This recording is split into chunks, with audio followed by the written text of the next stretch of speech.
എല്ലാവർക്കും നമസ്കാരം. ആകാശഗംഗ എന്ന നമ്മുടെ യൂട്യൂബ് ചാനലിലേക്ക് എല്ലാവർക്കും സ്വാഗതം. 2025 മാർച്ച് മാസത്തെ ഫലത്തെപ്പറ്റിയാണ് ഈ വീഡിയോയിലൂടെ നിങ്ങളോട് പറയുന്നത്. ഇത് ജന്മരാശിയായ ചന്ദ്രരാശിയെ അടിസ്ഥാനമാക്കിയാണ് പറയുന്നത്. മേടരാശിയിൽ പെടുന്ന അശ്വതി, ഭരണി, കാർത്തികയുടെ ആദ്യത്തെ കാൽഭാഗം വരുന്ന നക്ഷത്രക്കാർക്ക് മാർച്ച് മാസം എന്തൊക്കെ ഗുണദോഷ ഫലങ്ങളാണ് ഉണ്ടാകാൻ പോകുന്നത് എന്നതിനെ പറ്റിയാണ് ചിന്തിക്കാൻ പോകുന്നത്. ഒരു കാര്യം പ്രത്യേകം ശ്രദ്ധിക്കേണ്ടത്, ഇത് പൊതുവായി വരുന്ന ഒരു പ്രഡിക്ഷനാണ്. നിങ്ങളുടെ ജാതകത്തിൽ ഇപ്പോൾ നടക്കുന്ന ദശ, അതുപോലെ അപഹാരം ഏതാണോ ആ ഗ്രഹങ്ങൾ ജാതകത്തിൽ നിൽക്കുന്ന അവസ്ഥ അനുസരിച്ചായിരിക്കും ഗുണദോഷ ഫലങ്ങൾ ജീവിതത്തിൽ ഉണ്ടാകുന്നത്. മേടക്കൂറുകാർക്ക് മാർച്ച് മാസത്തിൽ ആരോഗ്യപരമായി ഒരു ഉന്മേഷക്കുറവൊക്കെ അനുഭവപ്പെട്ടേക്കാം. പ്രതിരോധശേഷിയൊക്കെ അല്പം കുറയാനും സാധ്യത ഉണ്ട്. മാസത്തിൻ്റെ പകുതിക്ക് ശേഷം വയറ് സംബന്ധമായി എന്തെങ്കിലും ചെറിയ പ്രശ്നങ്ങൾക്കൊക്കെ സാധ്യതയും കാണുന്നുണ്ട്. അതുപോലെ സ്കിൻ റിലേറ്റഡ് എന്തെങ്കിലും അസുഖങ്ങൾക്കൊക്കെയും സാധ്യതയുണ്ട്. ദൂരയാത്രകളിലും ശ്രദ്ധിക്കേണ്ടതാണ്. ഈ മാസം നിങ്ങൾക്ക് യാത്രകളൊക്കെ ഉണ്ടാകുന്നതിനാൽ പുറത്തു നിന്നുള്ള ഭക്ഷണ കാര്യത്തിൽ പ്രത്യേകം ശ്രദ്ധ കൊടുക്കേണ്ടതാണ്. എങ്കിലും വലിയ ആരോഗ്യ പ്രശ്നങ്ങളൊന്നും ഇല്ലാതെ തന്നെ മാർച്ച് മാസം പോകാൻ ആണ് കൂടുതൽ സാധ്യത. വിദ്യാർത്ഥികൾക്ക് മാർച്ച് മാസം 14-ാം തീയതി 15-ാം തീയതിക്കൊക്കെ ശേഷം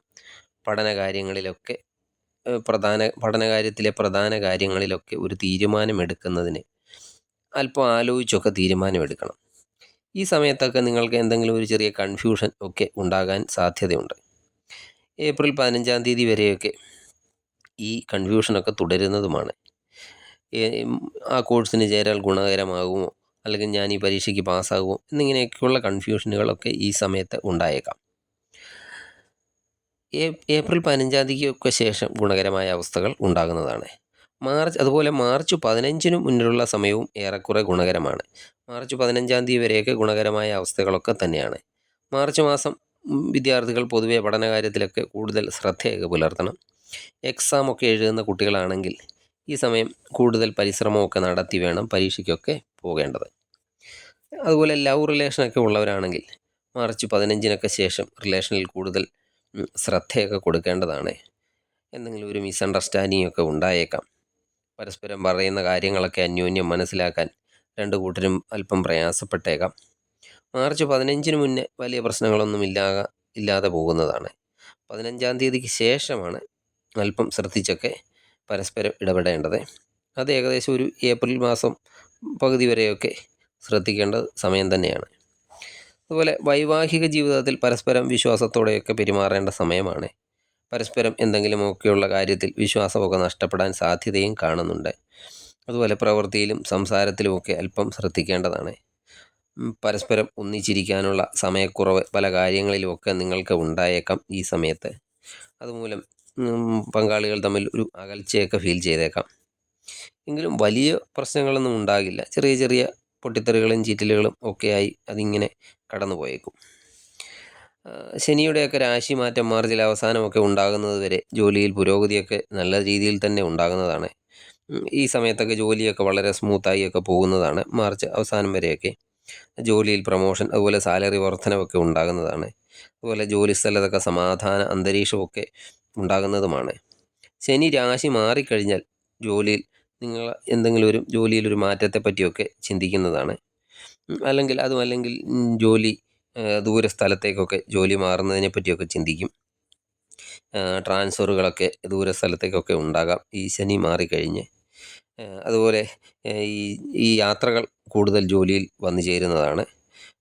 പിന്നെ ഫോറിൻ കൺട്രിയൊക്കെ പോകുന്നവർക്ക് ഈ ശനി മാറുന്നത് വളരെയധികം ഗുണകരമാണ്. അതുപോലെ ജോലിയിലൊക്കെ ഉത്തരവാദിത്തങ്ങളൊക്കെ വർദ്ധിക്കുന്നതാണ്. അതുപോലെ ഈ മാസം നിങ്ങൾക്ക് ചിലവുകളൊക്കെ അല്പം വർദ്ധിക്കുന്നതാണ്.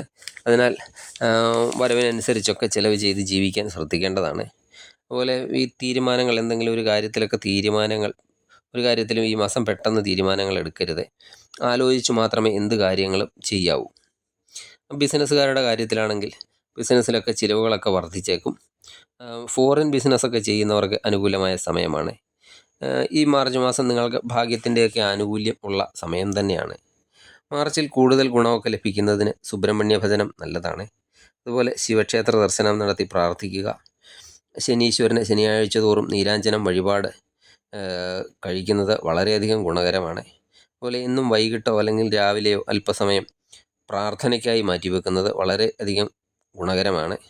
എല്ലാ ഗ്രഹദോഷങ്ങളും ഇതുമൂലം മാറുന്നതാണ്.